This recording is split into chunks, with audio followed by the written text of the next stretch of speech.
Thank you so much. And if you're recording, that'll be quite nice.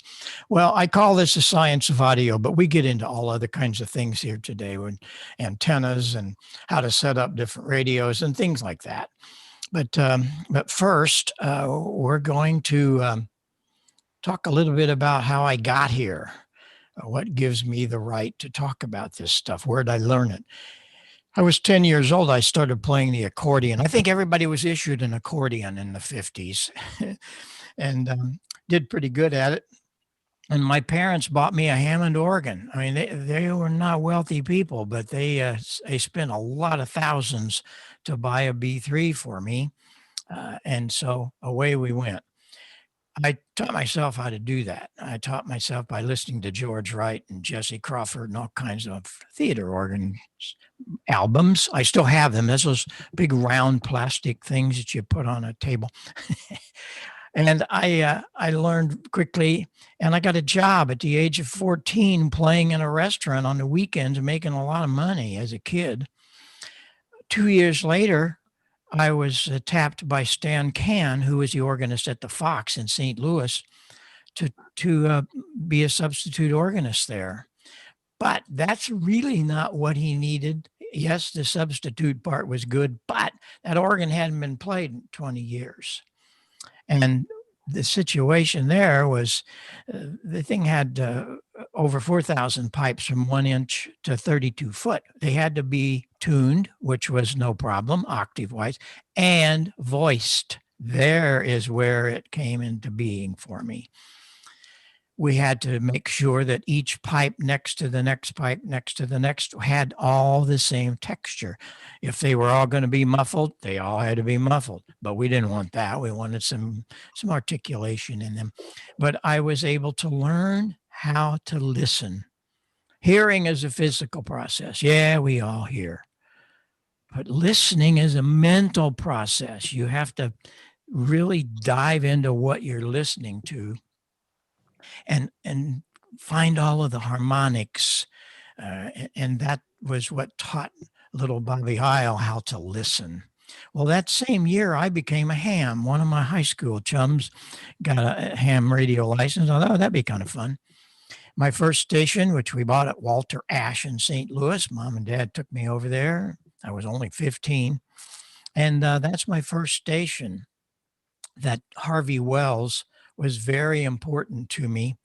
And that Harvey Wells is still with me. I think, golly, it's down underneath there. It's on the air every morning for the MoCam group, we call it, on 3885.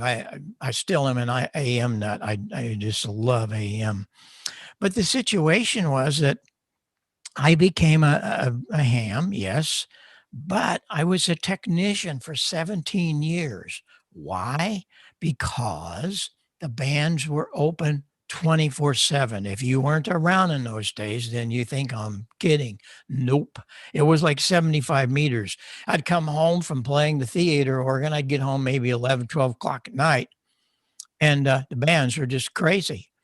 So I never was enticed to become a general or an extra till many years later.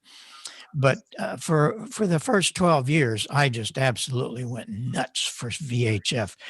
An interesting part of this picture, you'll notice on the extreme right is a big old box. That's an RME 152 converter. It allowed me to listen to 6 and 2 meters. It even had 220 on it. And so that was it. I was off and running. Also, only a month into my license, on the left side extreme, you can see a little blue box. I wish that was a little wider, darn it. I wish I still had it. I built my first transmitter from seeing an article in QST. It had a 2E26 in it. And wow, this building was really something special for me. So I advanced on and on. About a month later, I heard this ridiculous signal on 6 meters. What is wrong with this guy's audio? It was awful. I come back the next night. He was still on the same frequency. So I got up the gumption to call him. I figured, I don't know what's going on here. And, but before I did that, I hit a button on my SX99. It was the BFO Bingo. Wait a minute, 1956 on single sideband on 6 meters? That wasn't heard of. Well, this guy was K0DGE, and I would meet with him every night that I was home. And I was 50 miles from St. Louis, my little hometown of Marissa, Illinois. And he was so thrilled. He said, nobody will come back to me. I said, well, I guess they don't realize what's going on, because sideband really wasn't on the low frequencies much at that time. Well, we became really good friends, and I was his little test station, and he'd make adjustments in that. Had a lot of fun. He said, I was telling him that I played at the Fox and I came in several times a week. Well, come and see me. Here's my address. Why don't you come and see me? So I did. I rolled up in front of the address, and it was KMOX Radio. Larry Burroughs was the chief engineer of CBS. We came to the office when I walked in the front door. I'm this little 16-year-old kid. It was like, whoa, he was in a suit and a tie. It was a typical engineering wardrobe for those years. And he took me under his wing. And before I left him that first day, I said, would you build me one of those single sideband transmitters? Oh, I can't do that. And I'm thinking, what do you mean you can't do that? You built one. No, I can't do that. But I'm going to teach you how. And he did. So away we went. I bought a Central Electronics 10B at Walter Ash. I put it together, and in various stages, I would take it to him to make sure it was right. And I got a 100 on my test. It worked. But the 10B had plug-in coils. We didn't use any of the coils. Larry taught me how to use a grid dip meter, and away we went. We built a 6-meter coil. Everything was great. But now, wait a minute. That thing's still on 14 megs. So he taught me how to use a Greenlee punch. Went across the street to Walter Ash again. And here we are. Built a 36 megacycle oscillator with a 6U8. That's a dual triode. That replaced a 9 megacycle in the front panel. 36 and 14, 6 meters. Away we went. And I mean, I went like nuts. I found out later that there were no other stations on sideband. It was Larry and I, but a lot of people started figuring it out. The NC300 came around, the Dream receiver. I bought that a year later.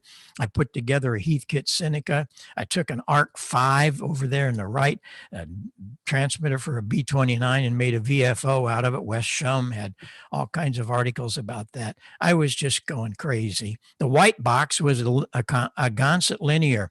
What a joke. It was 300 watts in and maybe 50 out, the most inefficient thing, but it was cool. It had 826s, and the plates were cherry red. You could look in and say, oh man, this was cool. But it was more than the 10 watts that I was getting. But I was an antenna freak. I had these absolute wonderful, loving parents that pretty much allowed me to do just about everything. But I was making a lot of money as a kid, so this wasn't costing them anything. Put up a 110-foot Roan, and at first I put up a Telerex 36-foot long 11 element on 6. Above that is a pair of J-beams. But I had taken it down a few months later and put up their spiral array. What in the world is a spiral array? The elements were not horizontal. They were not vertical. What was the deal? The deal was our signals do not stay in the same plane that they left your antennas. Because of atmospherics and phasing, they change, and they might arrive completely out of this same plane, and they might turn 3 or 4 times. So when you hear signals and they're fading, you probably say, oh boy, power got lost or signal. Nope. It's changing polarities. And that spiral array helped that. I was thrilled. Well, in 1959, I bought a 6 and 2 Thunderbolt. I built this 1.5 kilowatts on 6 and 2 meters. Well, with the antenna system and all of this, I was a very rare bird, and I just loved it. I can't tell you the thrill I had as a young kid. Well, one day I got a call from Bob Drake of the Drake Company. Are you the guy that's got that kilowatt on VHF? And I said, yes, sir. He said, well, we would like to invite you to our club meeting. We do this annually. It's a technical meeting. And we have all kinds of manufacturers and people, and we'd like for you to come and tell us how you did that. Okay. Well, I told one of my friends near Marissa, he had a Bonanza airplane, and he said, I've heard about that. Let's go. So he flew me to the Biltmore Hotel, and we were able to be absolutely stunned. They had taken all of the furniture out of one of the floors. They had the Collins room, the Mosley room, the Hallicrafter room, the Drake. All of these guys were there. I met people like Wes Shum, all these great people that I had been reading about. But then I had to give my presentation to show them how I did all this. I had some pictures and stuff that my dad had taken. Where was this? It was in Dayton, Ohio. It was one of the first hamventions. There were 600 people there. It, of course, moved in 1964 to Hera.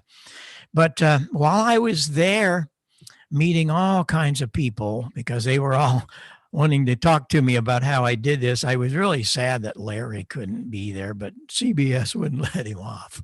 So away we went. And while I was there was a guy from the UK. He came to me and he said, hey, we're in the antenna business. We would like to do an experiment with one of our antennas. Could you do that maybe?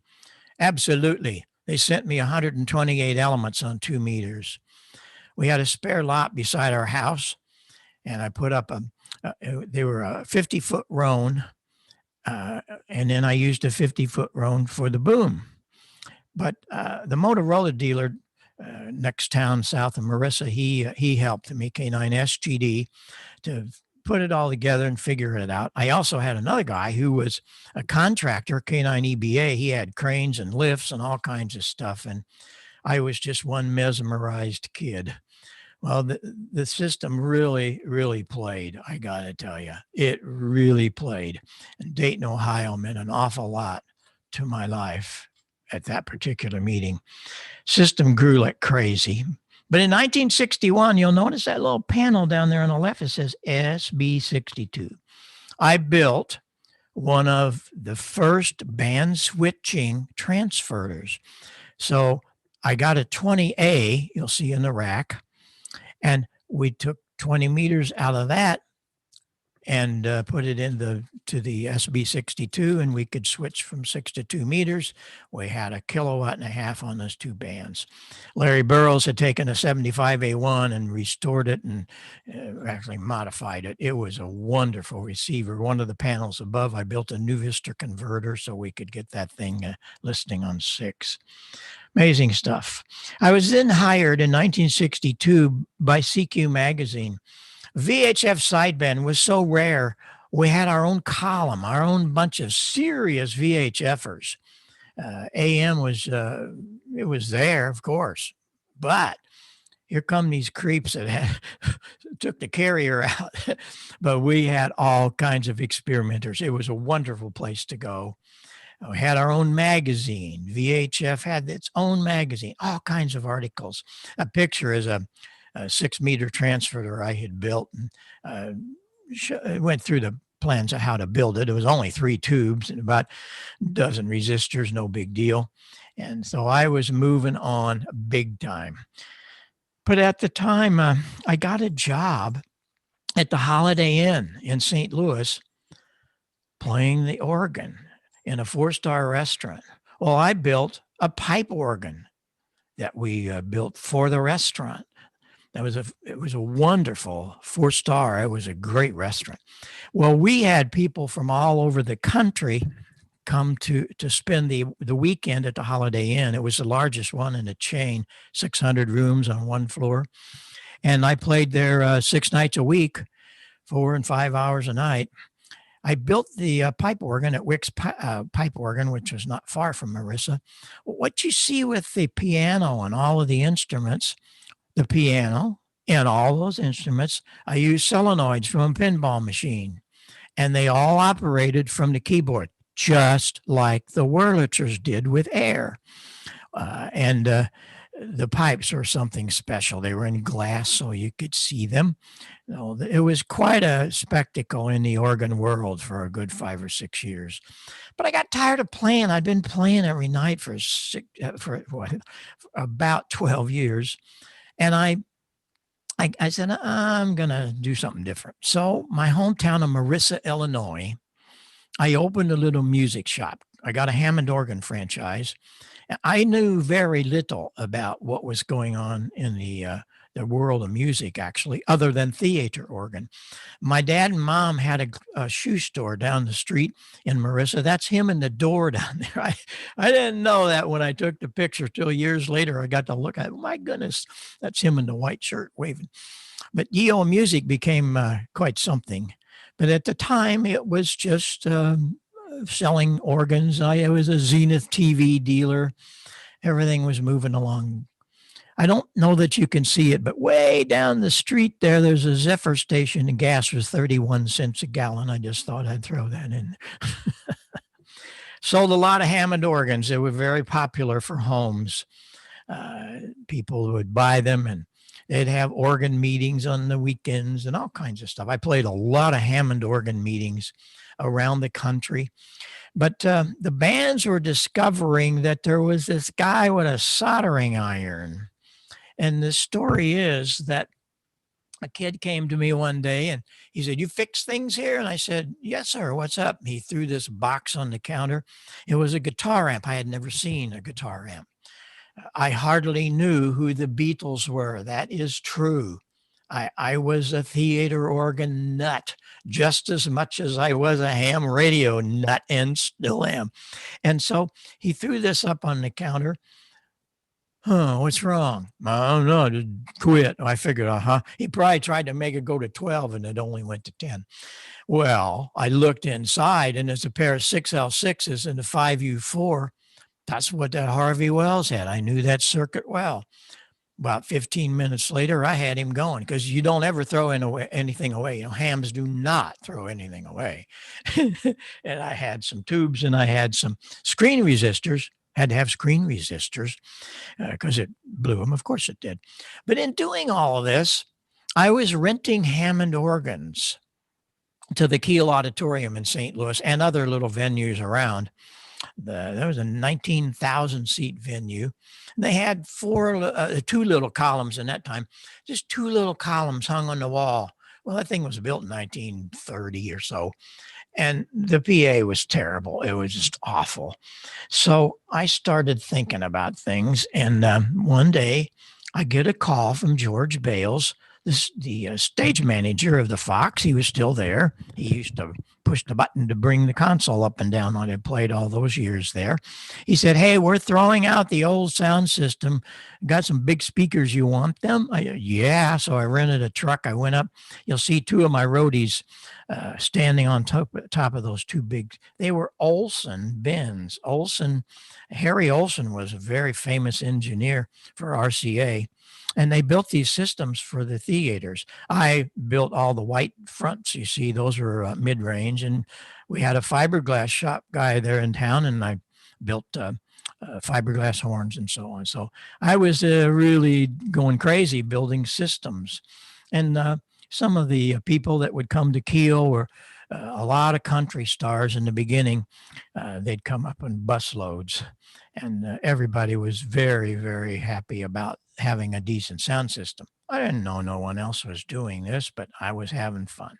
Well, one day I get another call from the Fox. That was several years later. "Hey, Heil, you still have those speakers?" I said, "I do." "You got them working?" "Yes, sir." Well, we have a little problem. I said, what's the problem? He said, this band came in there tonight and they don't have any equipment. It was confiscated last night in New Orleans. If any of you are rock and roll historians, you know where I'm going with this story. The Grateful Dead, their sound man who owned the PA and ran it, he was on probation out of the state of California because he was one of the innovators of LSD. So the DEA and the FBI heard that they were going to do this little tour through the Midwest. So they go to the warehouse that night while the Grateful Dead were playing the opening concert of this thing. At the end of it, the band comes on to St. Louis. Owsley was loading up all the equipment, padlocked the truck. DEA padlocked him. Off they went to California. Well, they get to the stage at 4:00 in the afternoon for a sound check. Wait a minute. So George Bale says, talk to this guy, Heil. This guy was Jerry Garcia. I told him what I had, some of the pieces. He was very happy to know that I had Macintosh amps, things that people weren't doing, but they were experimenting with some of that. So the next thing that happened, we brought our system up there that night, and it was a very historic night. You can put into Google the night rock and roll sound was born. And that's when the Grateful Dead were at the Fox, February 2nd, 1970. That story hit the front page of Billboard. Everybody was calling me, and we were going crazy with all these tours. Being a straight man, I couldn't put up with all the shenanigans. Half of them wouldn't get there on time.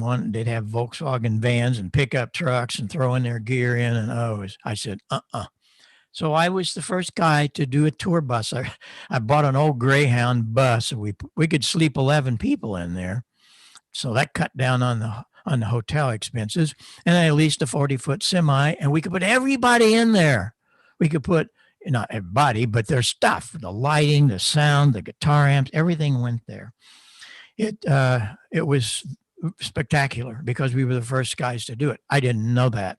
So many times I did all this stuff, I wasn't paying attention that really some little kid from Marissa could be changing things like that. Well, I guess it was. I don't know. One of the tours we did, I had a manager call me and said, you guys got that big PA, right? I said, we do. He says, I got this little band and they're really loud. And so I need you. And this was the first job on that tour. Nobody can ever guess who that is. That's ZZ Top without beards. And it was just remarkable. We became really good friends. Still are to this day. I build all kinds of special microphones. But I get another call. The guy said, you the guy with that big PA, right? Yes, sir. Well, I need it in Boston tomorrow night. I said, what are you talking about? I can't do that. What do you mean you can't do that? I said, well, we're on tour with Chaka Khan in Chicago. First of all, I can't drive there and be there at noon. No way. He said, well, we got to have you. You got to be here. And he just kept beating on me. I said, well, I could get somebody here in Chicago, a friend of mine that has a small PA and it'll handle what she needs. But I can't get there. Even if I went now, I couldn't get there. He said, well, you just go out to O'Hara and you rent a Tiger Air Freight and you drive your semi and your bus in that thing and you get to Boston. I got to have you here by at least noon. Wait a minute. Who are you? You're all making all these demands. Oh, we are the Who. I go, oh.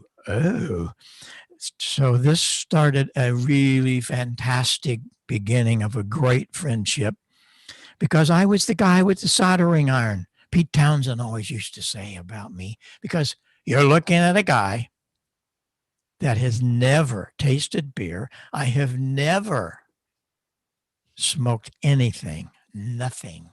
And I had a soldering iron and I could drive the truck. Pete always said, leave the guy alone. He doesn't want all your junk, because he got a soldering iron. He makes me sound good and he can drive the truck. So away we went. First time I ever leased a 747. But we went to Boston and saved them. It was a piece of history. They came over here several years after Tommy, and they had all new music that Pete had written, but their PA was only 4 little columns, little Watkins electric music columns, had little 8-inch speakers in them. No, it wasn't going to work. The first night of the tour in Saratoga just ripped them up.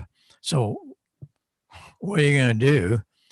They had to have this big sound system that everybody was talking about. And we did go to Boston, and everything worked and really great. Well, we did that tour for 2 years, and Pete called me one day and he said, hey, I got some time off and I'm thinking about something. Do you think you could build a PA that we could move Roger around the arena? Oh, yeah, absolutely. He said, okay, build it. So it just so happened that we were working on something, but I want to show you his studio. This was up the second floor of his home in the Thames River. Look at all the synthesizers. What you don't see, he had pianos. He had all kinds of guitars on the wall. He had drum kit. What he would do is he would write the music and play it, every part. He was proficient in everything. And he would hand the tape after he recorded the album and give it to the guys and say, fix it. Okay, play it, know it. Well, you notice that red chair he's leaning on? I'm sure that all of you know about this.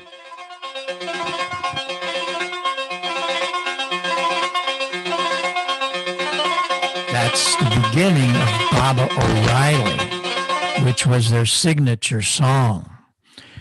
That red chair that he's leaning on is sitting in front of a $900 home organ. It was a Lowry. And I was really freaked out about that. You'll notice in the second picture up there, he's got the Lowry tone generator feeding the synthesizer, and that's what you just heard. Well, we got to talking about the quad. We had just started building the first rock and roll mixer, so to speak. It was made for contemporary music. Everything else had been little mixers for voice and stuff. It wasn't a musical mixer. And one of our sister companies in England, IES, and I had been working on this, but it so happened that at the right time, so many things happened in my life that we still had time to plug 2 more output modules. So it became a quad mixer.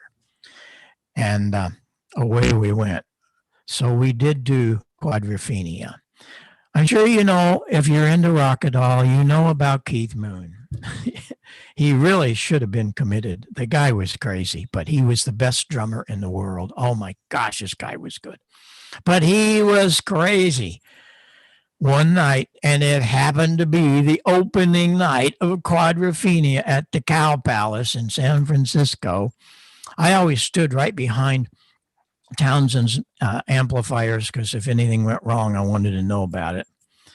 The mixer was out in the front with my guys in their mixer, their guy. But anyway, I looked over in the middle of the show and he fell and collapsed right on top of the drums. And I'm going, oh my God, what's he doing? Because he always did stupid stuff. I thought, what is he doing? Well, he collapsed because this is what happened. It's a very historic thing.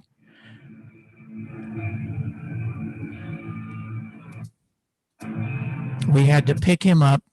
A couple of the roadies and I picked him up, put him under the curtain, and bingo, we were back home. It's like, what are we going to do now? What are we going to do? Keith Moon had taken a tranquilizer for a 2,500-pound horse right before the show. We always carried a doctor with us, and he gave him an antidote. And that silly guy came back and played the last 2 songs. It's a very historic thing because some kid from the audience jumped on stage and played for several of the songs while Keith was gone. But we're going to get into some ham radio now. Monitors were a big deal that we brought to the industry. You see Keith Moon, or you see John Entwistle. He's only about 6 or 8 feet from right at 1,000 watts of monitor. How come it didn't feed back? Because everybody else that tried monitors, they fed back. You know how we did it. Of course we did. Remember all that antenna work I did? Phasing. We're really going to get into this in just a few minutes. That's how I did it. And I mean, that opened up a whole scene because people were coming to me to build different monitors. Billy Graham's people came. I toured with Billy for a couple of years, one of the most glorious things I ever done. It was so cool. He had never had monitors in these big arenas, and they always had terrible sound systems. So I was on call and helped them, and it was wonderful. I get another call. This call was from Paul Klipsch, the father of the folded horn. There he is with his plexiglass model of his K horn that fit into a corner. You had to have 8 feet going one way and 8 the other in the corner. That was it coupled into the room. The room actually become the last 16 foot of your sound system. If you've never experienced, notice I didn't say here, if you've never experienced a K horn, oh buddy. But he guided me to the studies of Bell Labs, referred to as the idea factory of AT&T and Western Electric when they consolidated. Western was the manufacturing arm of the Bell system. Well, they had a big problem. They put the phone system together, and when they ran 2 wires from New Jersey out to California, they put every 50 miles, they put relay stations that kept the voltage up. They kept up the frequency response. Everything was good at all those checkpoints. When they turned the original phone system on, and this goes back into the early 20s now, this is what they heard. And it was frightening to them because it was very muffled, very muffled, and it had no articulation. So what's the deal? Well, the deal was they had nothing to work with at the time. So they put 4,000 scientists on this project. 4,000. And it was very, very hurtful to them because they couldn't figure it out. Because it had no life. It had no articulation. So what were they going to do? The 4,000 scientists, they figured it out with the help of Dr. Fletcher and Dr. Munson. They discovered our ears do not hear flat, no way to it, no way. And you'll notice when it's up around 100 dB, it's kind of flat. That's why kids like to listen to music so loud. You can hear all the cymbals, all the mid-range, all the bass. The real pointed piece of all of this, and it concerns each one of you, in order to have maximum speech articulation, you needed to have an elevated 2.5K. You cannot just have a flat response. So many, I gotta be flat. No, you can't. No. You have to roll off everything under 100, and those, because they just muddy things up. Maximum speech from 2 to 3K. So things became very, very clear to me what was going to happen or what should happen. I got back into the radio some other time. I was still doing a lot of things. We reopened our plant uh, and started building all kinds of things, of mixers and power amps. We had the first and only power amplifier that was module. You'll see me in that one picture replacing a module. It took about maybe 5 minutes. If a group had a problem on the road, we always had a toolkit that came with the amp. It was a spare. Same thing with the mixers we were building. They had spare modules that came with it, but you could, if you had channel 7 go out, unplug it. You didn't have to send it off. We had our own production plant. I built a 7,000 square foot plant. We had our own fiberglass shop that built our fiberglass horns, speakers. My brother-in-law ran the wood shop. It was quite amazing in those days for me. But we were building large arena systems. We were also called to do a lot of festivals. Remember, straight guy, I saw some very incredible things there. But this was very cool because we were the first company. We had 3 large systems in between 2 stages, so we could have one of them playing and the other one setting up. It cut down on a lot of the nonsense going on in the crowd while they were waiting. There was no waiting. But I saw a lot of this, and that kind of like said, Heil, you need to get out of here. I always had a lot of guys come to me every show. How'd you learn all this stuff? Because they hadn't seen that. I didn't know that. I wasn't into all that kind of music. But I wrote the book, The Practical Guide for Concert Sound. Tens of thousands of them sold. We were helping them. It was a book they could read, and it was very, very well defined. I also did it for ham radio later on. Same thing.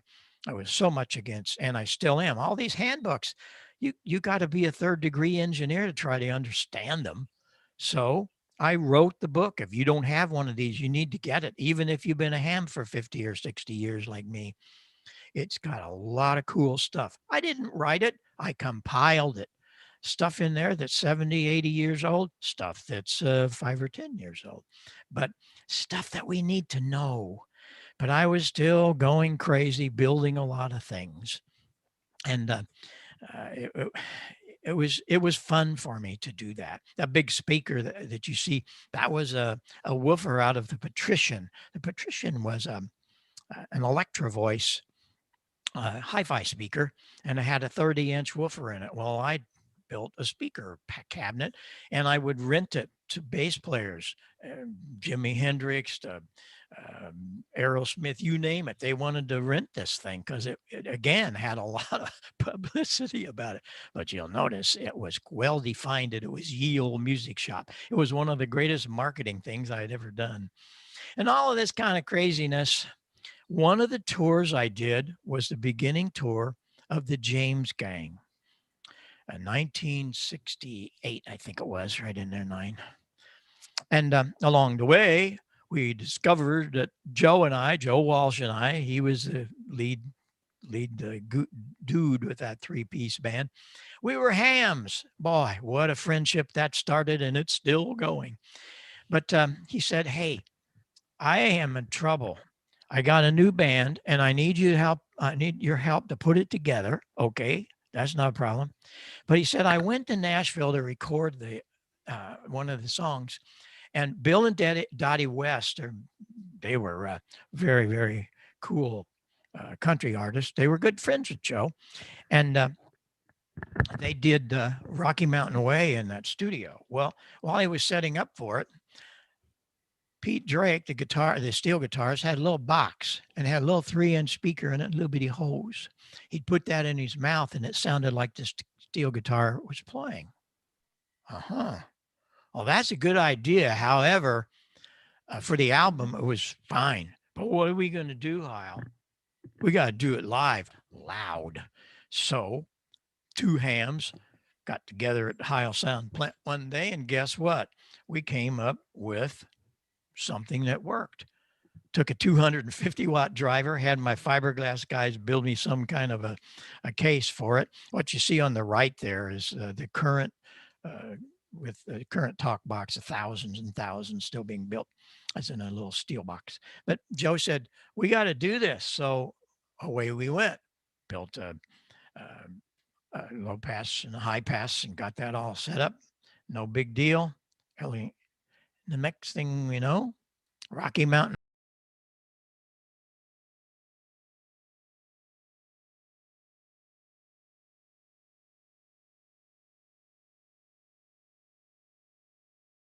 Every band has a signature song. Think about it. When you think of a band, there's one song that makes them. I don't care if it's Barbra Streisand. I don't care if it's Aerosmith. I don't care if it's the Who. We all know. Well, that took care of that. It was really cool. Well, Humble Pie, we had done all their touring in America when they first came over here, and they had they had a lead guitarist. There was a 17-year-old Peter Frampton. Played a year or so, but then the management took him out, D'Anthony. And he called me one day. He says, hey, I'm taking Frampton out as a solo. I want you to make him sound good. Oh, okay. Okay. So Frampton left Humble Pie and took off a year or more. As it turned out, it was more like 3. But he had met a little girl, Penny McCall, an American girl. Happened a lot in those days because they could stay here. Penny was married in my home in Marissa.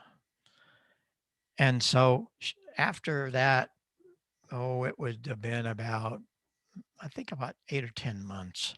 She called me one day and she said, hey, I need a Christmas present for Peter. Do not send me a guitar. He's got a lot of them. You know where I'm going with this. I sent him a talk box.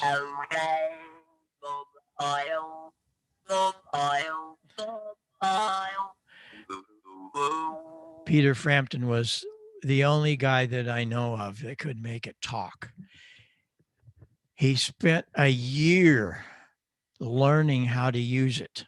He had to learn all the alphabet, and he tells great stories about it, and we're very, very good friends, and I'm very blessed and honored that in all of his interviews, he always mentions the fact that I built and gave him the talk box, which kind of helped his career, kind of, huh? But we had a lot of great fun with Peter. And there were all kinds of them. Bon Jovi came along, and signature song, Can't Be Any Bigger Than This. And there were so many to follow. And during those years, I was on KMOX for 25 years. Did a show called HighTech Heil, talking about all kinds of new gadgets, because there were a lot of new gadgets in those days. And so we were having a lot of fun. W0NJB, Jim White, and I did this every Wednesday night. And I became very involved in the satellite industry, home satellite in 1978. And I got a deal set up one time that the Hubbard family called me. They wanted me to be on with their experiments of their new Direct TV. It wasn't known as Direct yet, but they bought the first license in 1985 for a K-band, not C-band. C-band was a 10-footer. Well, if you go up 3 or 4 times in frequency, it can be smaller. We all know that. So they were experimenting. They had about 10 of us around the US that were checking it out. They were able to pick out, because it was the first one, they were able to pick out the spot in the arc. Of course, they put it dead center so they could cover both of the shores. Well, I also was on television at that time locally here in St. Louis I did KSD, which is NBC, but then a couple years later I went over to ABC, and I went to the CES show. Took one of my home theaters there, but while I was there, I was working with DirecTV because it had become, and I announced to the world in 1994 from the floor of the CES, it's here, DirecTV. And the vice president of RCA came to our place in we were in Fairview Heights by then, and we put in the first DirecTV in a home. It was in a spec home out in West County, St. Louis. The other picture, they flew in the nipper and chipper inflatables that's on the roof of Heil Sound, as you see it today, even without the dogs. While all this is going on at these shows, Ray Dolby comes to me and he wanted me to help him introduce his ProLogic. He brought the hand-built prototype because I was doing theaters at these shows.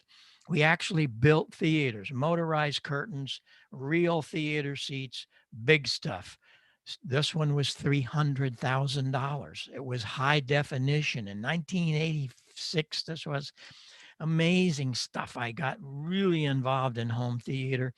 And then I'd have people come and say, a lady came one day. She says, I have a 100-year-old house. What can I do? Can you do something with that? I said, absolutely. No is not in my vocabulary. That's what we did to it. I called in designers and we built things and installed things. And so that became that. What are you going to do with that thing? I did that. Worked with a lot of contractors and cabinet builders. Fascinating times for me, fascinating times. But I finally said, you know what? I got to get back to radio. I hadn't been on in 12 years. So I get back on, got a bunch of gear together. But what happened to my Art Collins audio? Oh my gosh. What are you guys doing to me? It was terrible. Well, they had nice rigs and they had matching microphones. It was in the box. Yeah, matching microphone. Only matching was the color. I found out later on as I started working for Icom, Kenwood, and Yaesu. They didn't build their microphones. They were built by OEM companies, and they fooled all of us for years until I came along. Well, I'm saying, what am I going to do? I just didn't know. 1982, I get on the air, and I mean, this stuff was terrible. The audio of all these rigs. I knew what I needed to do. I built the first equalizer for ham radio. And it was a miracle box. It really was. I could dial up some articulation and roll off that nasty low end. It gave it transient response, frequency response that you needed. Remember, Dr. Fletcher, Dr. Munson, and the 4,000 scientists told us, okay, I like it. Well, I wrote an article, sent it to QST, and they published it. It became the lead article and got the cover award. I didn't even know they did that, January 1982. And in talking to them on the phone, I asked them, why all of this? I'm very, very appreciative. He said, because you've made a significant move in amateur radio. We don't have equalization. You're the guy that did that. I said, oh, somebody's got to be doing. Nope. So things got really cool from there. And we got into how to adjust radios and all that on the air. And that, I'll come back to that. But the thing with this equalizer, I got a letter one day from Dr. Inouye Communications, that's Icom, the founder, had a picture of his rig. It was an IC 781, one of those fantastic rigs of the day, early day. It was the first one that had a screen on it. It was a real CRT, if you remember. He had a picture of his station and had one of these. And I had my gold line. And I got to tell you, this little kid was like, what is going on here? I'm thinking of new radio line. And I would like to put your equalizer in. I just wanted to have word with you to make sure I had the right frequencies. So from the Pro 1, Pro 2, Pro 3, all the way through 7610, 7851, the great 7300. And if you don't know about this one, the 705. Have you guys seen this? You need one of these. This thing is amazing. It's a 7300 on steroids, battery operated. Oh my gosh, it sounds great. Well, it's a 7300. I don't have to say anymore. Fantastic piece. Just great. So it was all out there and happening for a year. Dr. Hasegawa comes to me at the next date and says, I want to do it better. Okay. Well, we could do a parametric. Yeah, that'd be good. I said, no, it wouldn't. Why not? I said, well, with a shelving EQ, you have two controls. I am the engineer. Dr. Inouye was the engineer. We come into that and we have two controls, bass and treble. And I set the frequency of 160 on the low end, 2.5, right? Remember that graph on the top end? Well, all you could do and you needed to do was either increase that treble and roll off the bass or whatever. Okay. But with parametric, you didn't have two knobs. You had 9. What? You had 9 controls. So therefore, when we built the 9000, the most spectacular rig I've ever seen, I really mean that, because it had it all right. I got my way. I convinced Dr. Hasegawa to do a balanced input with XLR connectors like the broadcasters. Why don't all of the radios have that? Well, I got it. Hey, I also got one other thing. How do you set mic gain? Well, I call Bill and we get on air and Bill said to do this and do that. No, that is not it. You're the engineer. You got to do it. I don't know what to do. Oh, Bill, tell me. Well, you set mic gain by watching the ALC meter. Yeah. So on the 9000, if you have one, or if you ever get to see one, there is no ALC meter. The meter says mic gain. Yeah. And that's how you set mic gain. And it had all kinds of other things that we did. I was so proud of that radio. The next one, the 5000, Hasegawa took off the XLR and put ALC label back on. But they didn't change the input board that we designed. It still has balanced in if you know how to build it, how to connect it, how to use it. All of our yaesu cables with our PR microphones, our balanced microphones, all of our cables are wired that secret little way. We also do it to Kenwood. They don't even know it's there. Neither does Icom, but Icom's a little special thing. But we got really involved in helping guys. And the best thing that I do, and this is all on our website, how to do this, it's very simple. We're going to roll off that bass. I proved it to you. Bass is a culprit. It does not help articulation. You know from Dr. Fletcher and those 4,000 scientists, 2.5K, that's the rich part. And that is +3. And it's that way for all of them. 7610 is the same way. But what about DX? You know, this is for the rag chew guys. Also, I forgot to mention, The transmit bandwidth should be set at 100 to 2900. Do that before you ever do anything to a radio. Go to the transmit bandwidth filter and tell it what you want. If you're going to rag chew, 100 to 2900. If you're a DXer, I don't want any low end. You set that transmit bandwidth to 500 to 2500. Then you go to the EQ, you take out all the bass you possibly can, -5. You put in all the treble, +5. Bingo. Now you really have something. And it's all there for you. And it's there for the 7610. It's there for the 7851, but it's a little different graph, but it's the same thing. These things are all there.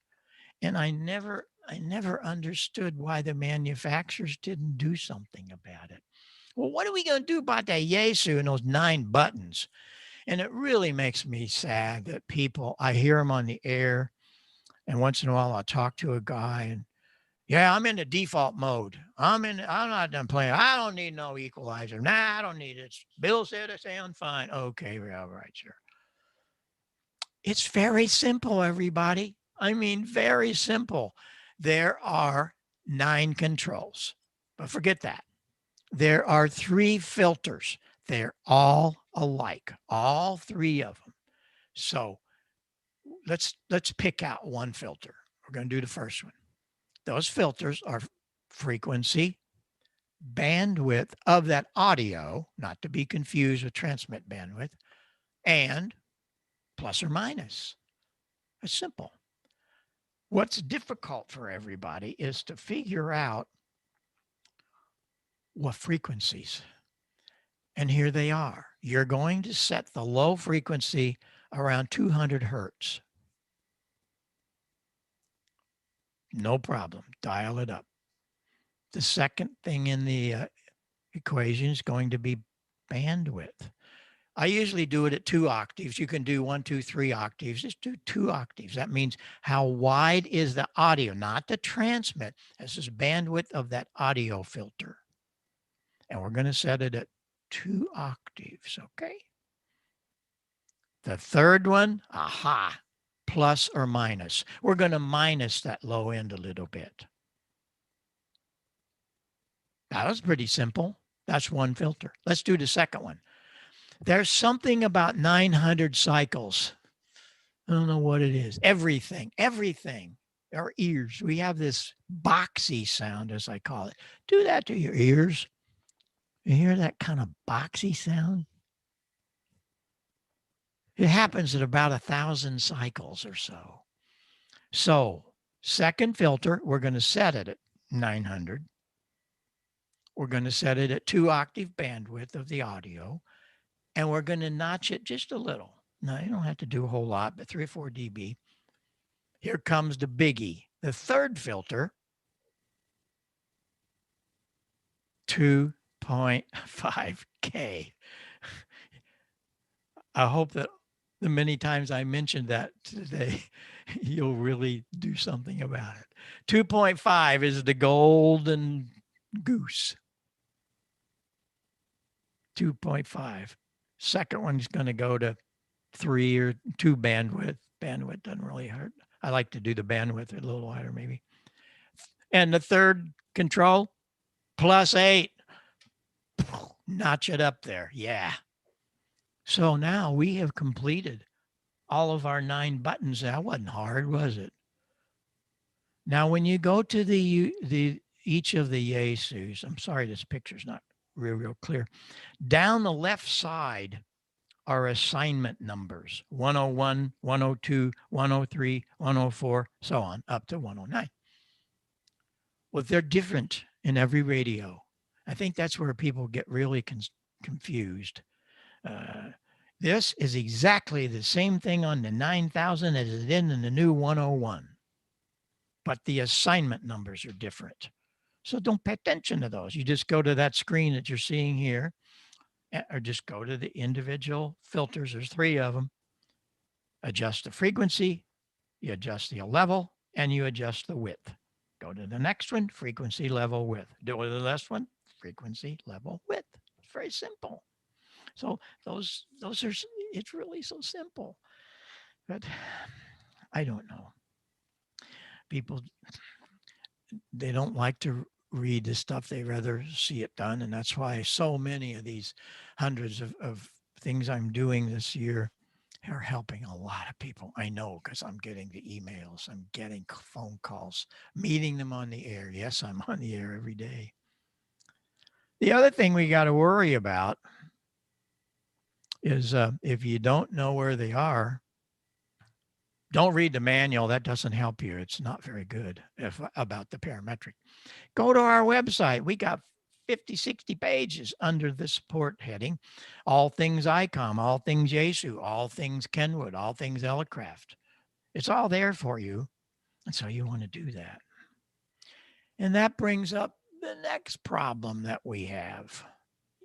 Using a microphone properly. What do you mean, Heil? I know how to use a microphone. Do you? We're going to get into some of the really cool things that Fletcher and Munson taught us. This is science. This is not Bob Heil wanting to do anything. Nothing I say today is mine. It's all been done, but not noted. What we're going to do, I'm going to prove to you what they said and what they discovered. When you double the distance of a microphone, you lose 6 decibel. 6. If you double your power, that's only 3 dB. That doesn't get you very much. The human being cannot detect a 3 dB difference. So you're kind of wasting your money and your time. But when you move this and double the distance, you lose 6 decibel. Think about it. As I move this away, oh, I'll put it in my desk stand. Well, you just do that. But listen what happened to my audio.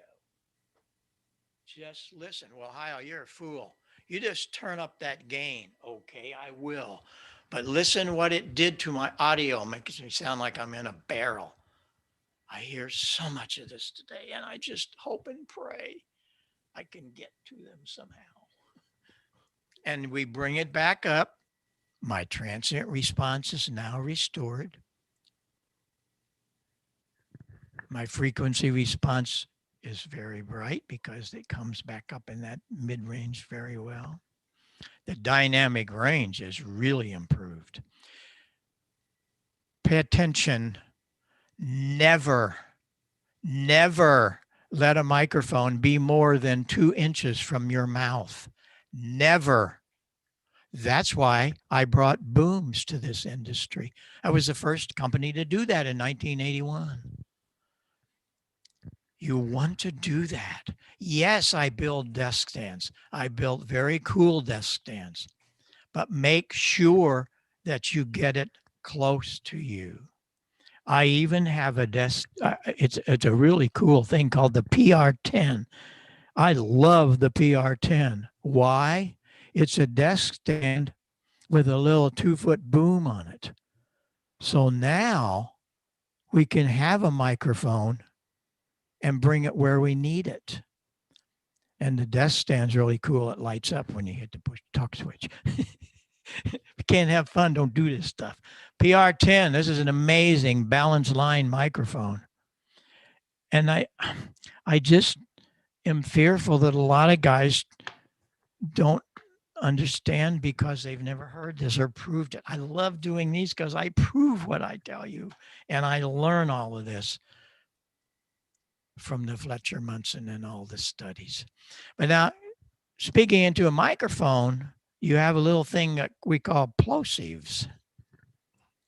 And we do all we can to correct it. We have some really serious filters in the top of the element.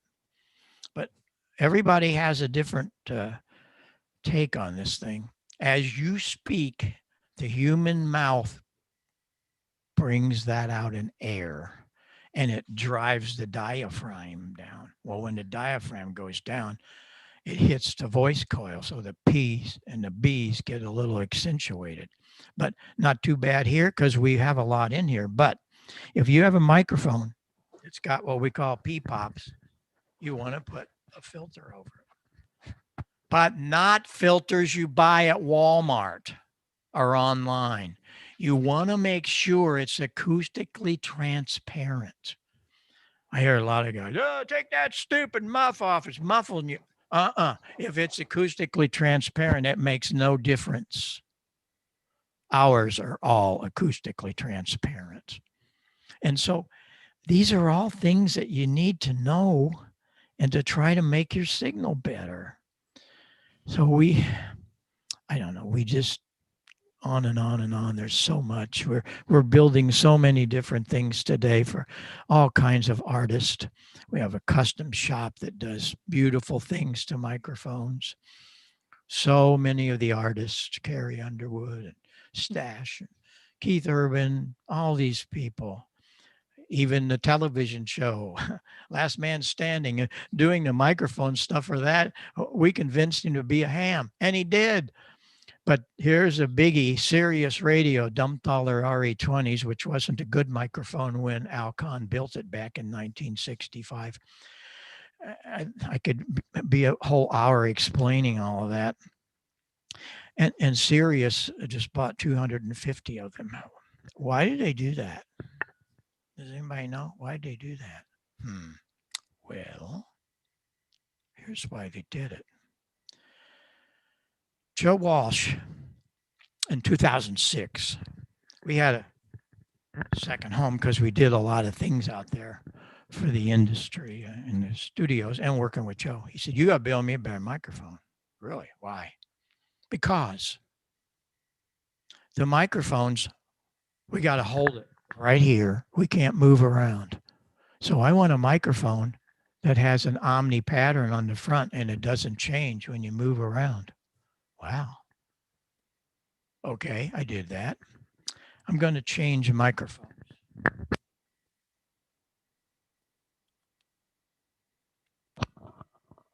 The great PR40. Yeah, it's a gold one. We have a custom shop. We can do anything for you. We can do things like this. We did this for the late Charlie Daniels. We were with Charlie for 12, 13 years. He's a great American. So the guys did this for him. It's an absolute gorgeous microphone. I had him build me one because it was so pretty. So sorry to lose Charlie. He was a great guy. Okay, Joe says, build me a microphone. You remember when I'd come through town and I'd get on 2 meters? I couldn't hear you when you turned your antenna around, that big antenna. It had a lot of rear ejection. Do that to a microphone because none of them do that. Every microphone out there, every dynamic microphone, every one of them, they have 4 little bitty holes around here. 1/8 inch, maybe a quarter. That's not enough because what that does, it takes all the rear sound up into the bottom out of phase. Well, we need more. So what did I do? I did more. We were the first company and the only company that have been able to build large diaphragms. Everything else is 3/4 inch, maybe an inch. That's about it. It's maybe 1.5 inches. The bottom of the element is totally open. So we sit it on top of I call it a signal collection tube. It's just a mount. But on the side panels, all of these mids and highs and lows come screaming in. Underneath, on the back side of the element, they're all out of phase.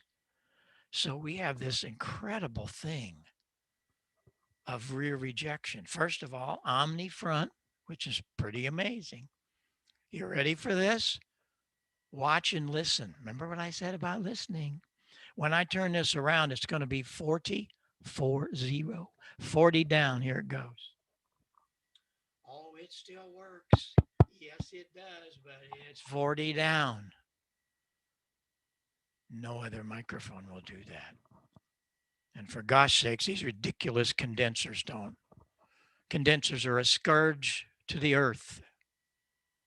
Why do I say that? Because they are. They pick up everything in the room. You got to have 48 volts for them. And for God's sake, don't you dare try to drop it. It's a ridiculous thing. It's an egomaniac microphone. It's insane. I'll put any of them against this. And so we have to think about what we're doing, and nobody's doing it. The manufacturers aren't thinking. It's really sad. I'm going to do something that you will never, ever forget. If you haven't learned anything this morning, you will never forget what's coming. I'm going to unplug it. I play no games, by the way. We're not doing this with equalization or anything. I'm going to unplug this.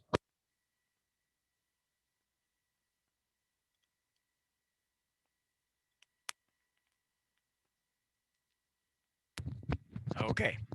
I have a Y cord, so I can plug two microphones into one input. And the reason I do that, because I don't want anybody saying, oh, well, hell, he's just doing that.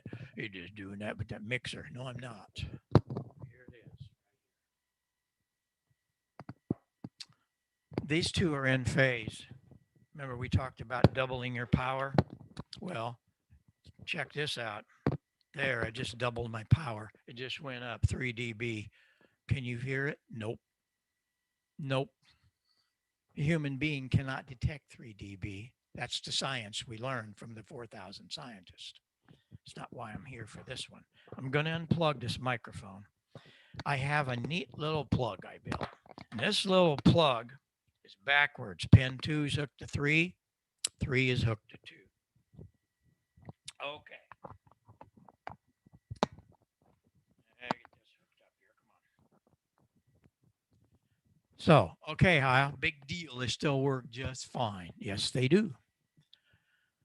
PR22s built that at the invitation of Paul Rogers of Bad Company. He wanted a microphone that was very articulate, and his sound man didn't have to do any change with equalization. Just plug it in and go. And that's exactly what we're doing here. Very articulate microphone. I use this a lot in my rigs. Okay, here we go. When I bring these two together, they're out of phase. You know what you're going to hear?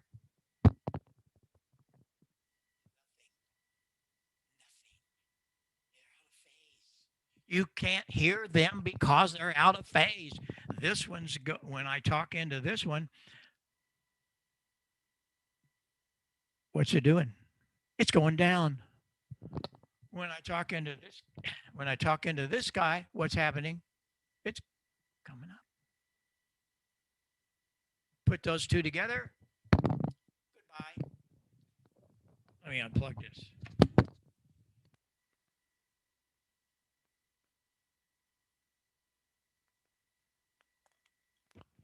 Oh man, I gotta put the gain down a little bit. This thing gets crazy. I wish we had hours and hours. There's so much we can talk about. So much. Phasing is something so special. And again, you don't hear a lot about it. Well, you hear it, but nobody understands it. Well, how does it work? I just proved to you how it works. And so you get into things of how does your noise blanker work? When some idiot piles on top of you, you push your notch filter, he's gone. How did Wes Shum, when he brought single sideband to ham radio, and if you ever had a trivia contest, you would probably bet that it was Art Collins. He came 6 years later. In fact, he called Wes Shum. He couldn't get Wes Shum's sideband kit to work. I thought that was very funny. That's a very true story. I learned that from one of his engineers that's still living. Anyway, how did he delete the carrier? How did he get rid of the other sideband? Your notch filter, noise canceling head, all this stuff. How's that work? How did I get 40 dB of rejection from a PR40 without a phase? Well, how did Dr. Yagi, how did he make the Yagi antenna work? Man, they had no modeling. They had no computers. So he just figured it out. He put an element a little shorter so far up on a director, and bingo, he got gain. He could put 2 or 3, get more. but he can make one longer. So far back, he got rejection. Wow. I have a fantastic couple of minutes for you. A few years back, Sarah and I bought a home down in the Ozarks, 5.5 acres. I'd always wanted to do a phased array. I heard a lot about it, but I didn't know if I had enough money. I knew I didn't have enough space here in this home in Belleville. We never did leave this home. That was just a second. But I got my way.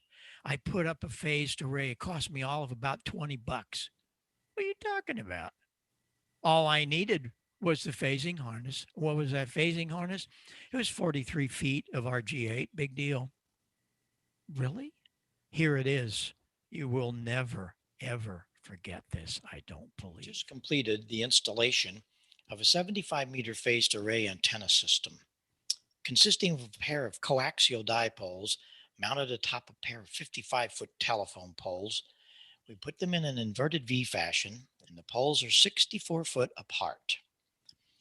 These are 500 foot from the operating position, fed with RG213. In order to make the antennas directly from east to west, we use a delay line, a 43 foot here on 75 meters that's switched in and out of the driven element, either east or west.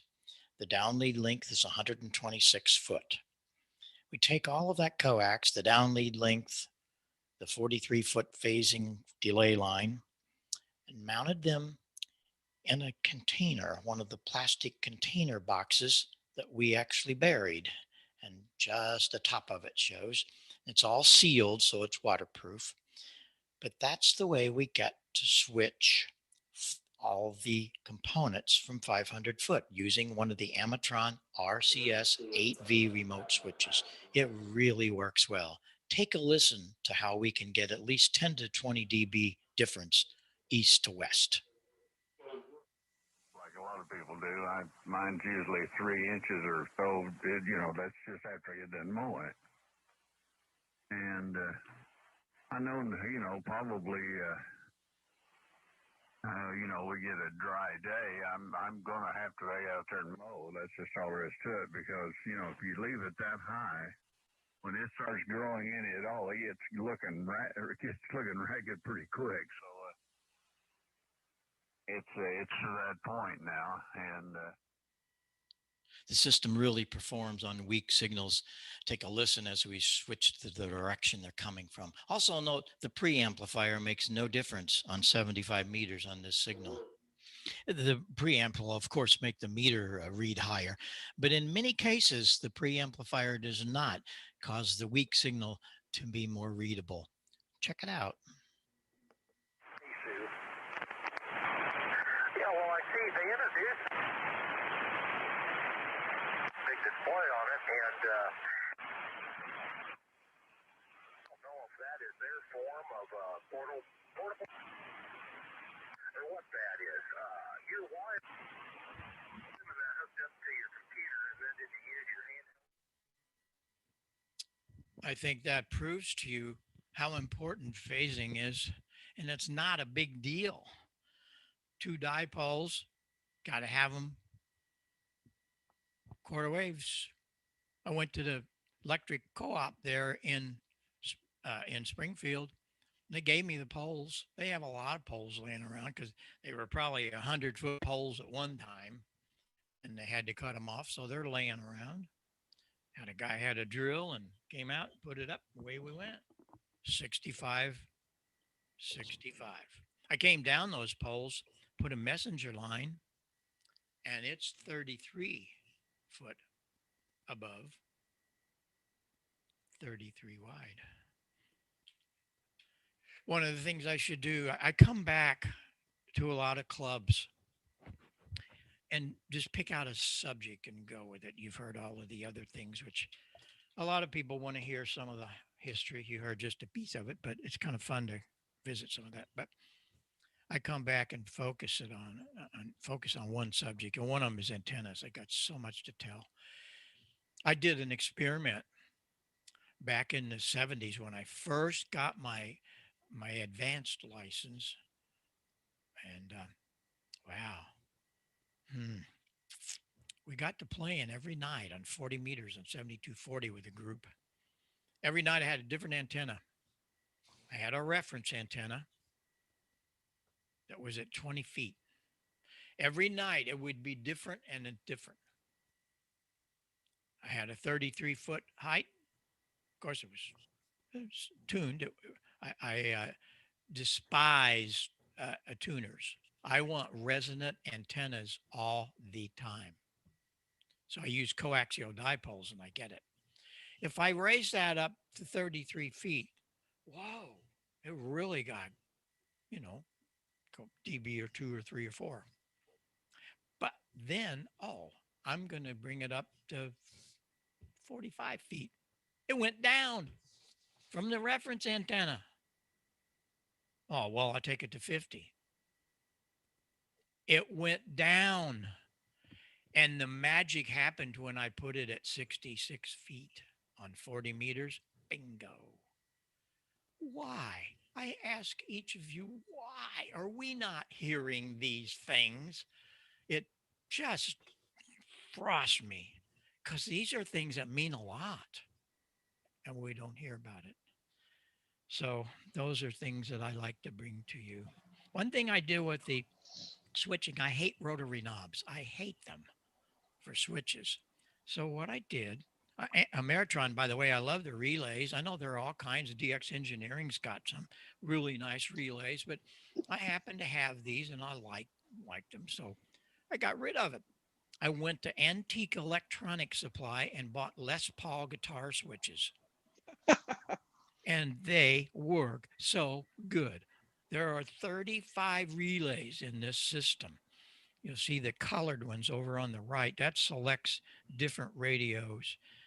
And then the others select the different antennas, whereas the other one did the phasing. Really, really cool. I mean to tell you, it was a wonderful experiment. I loved it. And I had other things that we did with it, and it always worked out that 65 feet were there, 60 feet, 65, 66. It was wonderful. But I just never did get into any kind of the modeling or any of that, but I guess I was modeling it because it sure did work well. The other thing that I must do before we leave you is we want to talk about headsets. For 35 years, we have been the leading company of headsets. You know, you've seen it all. You know what I'm talking about. And the one thing that really got me, I started working in 1985 with the California DX Club. They called me. They had been using my element, the HC elements, and they'd been duct taking them to all kinds of Supros and old headsets. So they invited me to build a headset because they were getting ready to go on Clipperton, 1985. This was a very important thing. So I built the first Heil headset for them called the BM10, and it had our element in it. I was invited to come there just when they took off from California. Kind of watch load all the gear. It was really quite fascinating for me. But anyway, that element has become absolutely one of the main tools for all the DXers. Why? Because of that. You didn't have to do a lot of equalization, and it was the worst sounding microphone in the world, but they didn't care. They were out there to give us countries, dig into the pileups, do it right. And so I did. And when I when I started thinking about headsets, all of our headsets would come with that.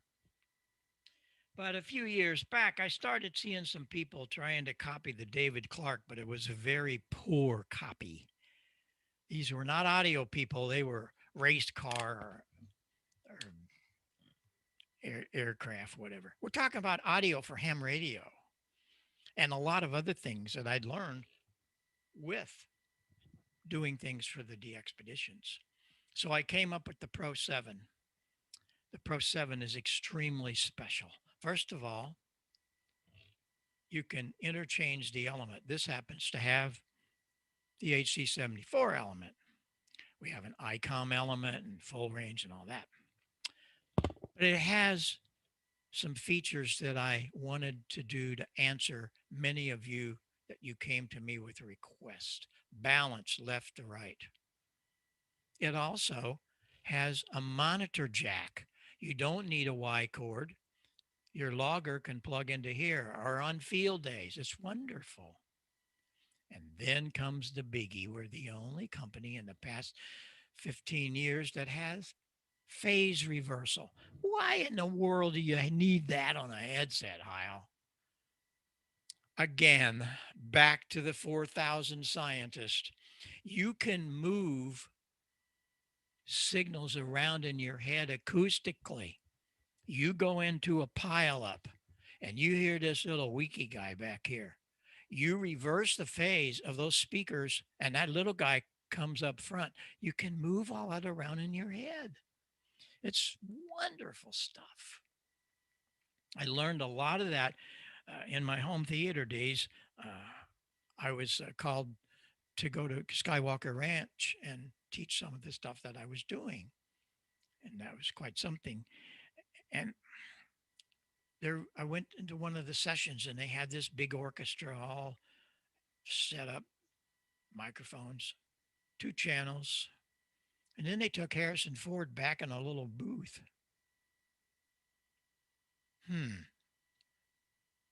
Think about this. I'm going to give you something to really think about. You have a DVD. Do you have a satellite receiver? Do you have anything that has the little red and the white stereo two channel out? Yeah, you have a lot of that. How in the world can those two channels possibly give you four? You ever think about that? You probably haven't. You just said, oh, it's okay. No, it's not okay. How's it happen? I want to know. Well, I learned out there. And then when working with Ray Dolby, he built a receiver with Pro Logic. What does that do? Well, when they recorded this Indiana Jones, two channels, Harrison Ford in his booth, voice booth, and all of the background stuff is out of phase. You just learned what happens when you take signals out of phase. Nothing. But the Pro Logic brings it back. So you now have a left, a center, a right, and a rear from two things. You can do that same thing with the Heil Pro 7. I'm so proud of this piece because I had a lot of people give me ideas and help. Also, I hear guys every once in a while, and I read EHAM almost daily because if I see a bad review, I want to talk to you because you shouldn't have bad reviews with my stuff.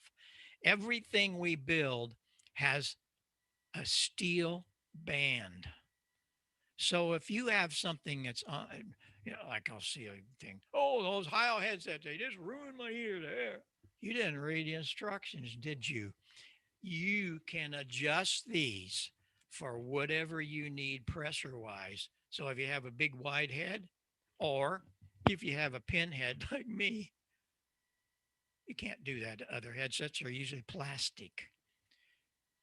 Last but not least, I want you to hear this gosh awful ridiculous sound of the PR74. It's not pretty, but I'll tell you what, you've learned all day about putting things where it counts. Well, here we go. This is the HC74. It's absolutely flat. There's no EQ. Got to adjust the gain a little bit. Yeah, it's terrible sounding. But guess what it's going to do for you? It's going to put your signal right where you need it. And here's another demonstration you will never forget. Here is your signal. You replace this air with RF. Okay, we have a very nice flat balance, and it should be balanced. But when we're DXers, I don't care about sounding good. I don't care about balance. I care about one thing. I'm going to narrow. Remember, we talked about narrowing the bandwidth, right? Well, when you do that, that RF has to go somewhere. And if you got 2.5 cranked up and you load everything under 5 or 600 and won't allow it to go through, guess where your power is? It's at 2.5K. Remember what the 4,000 scientists told us. This is not something I do to try to make you laugh or try. I'm trying to help you learn. This is science, baby. And if you apply it, you're going to have a much better signal for what you're doing. No, you don't want maybe an HC74. We have other elements for that to be full range. But man, when you're trying to find that 385th country, is there is there the you have to have this guy. And it works. I get so many guys when I see them at Hamfest, or now it's Zoom, and people write me. I get a lot of emails every day. I love emails, and I answer all of them. And they're always telling me how wonderful that we've helped them find that last country. I I'm just so thrilled. But these are things that nobody ever talks about. I'm talking about it all the time. We can come back and do even more. Well, I have one other very important thing. I want you to pay attention to this one. All of the things I do, I'm on the air a lot, and I can't stand these receivers, even the $15,000 ones. Okay, they have the sensitivity, they have the selectivity, they have this and that. And that. What's the most important thing about a receiver? Audio out. You have never, ever seen a spec sheet on the audio out of your transceiver. You know why? Me personally, I think they're embarrassed. They don't want you to know. Every one of them, with the exception of maybe one or two of the big high dollar dogs, has 1 or 2 watts. 1 watt. Oh, big deal. How we don't need much more. You don't? But they're 10% distortion. And it drives me crazy because I listen harmonically. I listen. It's like, what is all that junk underneath it? Oh, well, that's just the noise on the band. No, it's not. It's your receiver distortion. And then, oh, I got a matching speaker. Yeah, you know what you got? I work for these companies now. I know. I'm behind the scenes. I know what they do. It's a little bitty junky 3 or 4 inch speaker in a little box painted the same color. Oh, bingo, driven by that 1 watt. Give me a break. So I did something about it. We got to do things. We got to increase all of this like we did for the transmitter, right? But now what about the receiver? We need to increase the speech articulation. We want to lower distortion, absolutely lessen the listener fatigue from all that distortion, and be able to tailor it. The only way that I wanted to do that was to do two fixed filters, one at 6K and one at 160 hertz. You, the engineer, you have the ability to boost or cut that. No problem. And I picked those two frequencies after several years of experimenting and listening and building. But the mid is parametric. You can change the parameters of that particular device. So if you can change the parameters, you can move it around where you need. I built the parametric receive audio system. It started with one of Paul Klipsch's wonderful things he placed upon me, the knowledge of how we can take a speaker outside in free air and do a cone resonance and find out where that cone, everything resonates. Well, we found out what it is. Then we treat the inside of the cabinet so that it doesn't have any phase distortion. And I put an amplifier. We built a 25-watt at 0.1% distortion. That's hi-fi level. What do you need all that power for? You don't.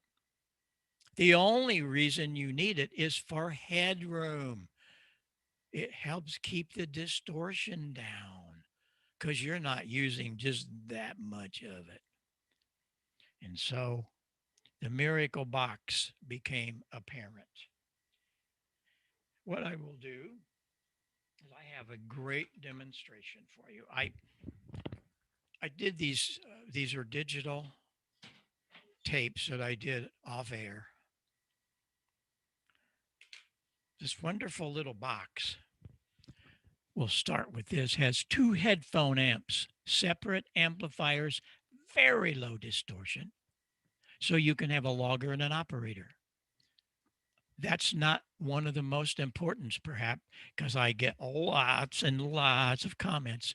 If you are hard of hearing in one side or the other, you can plug the left side here and the right side here, and you can balance it.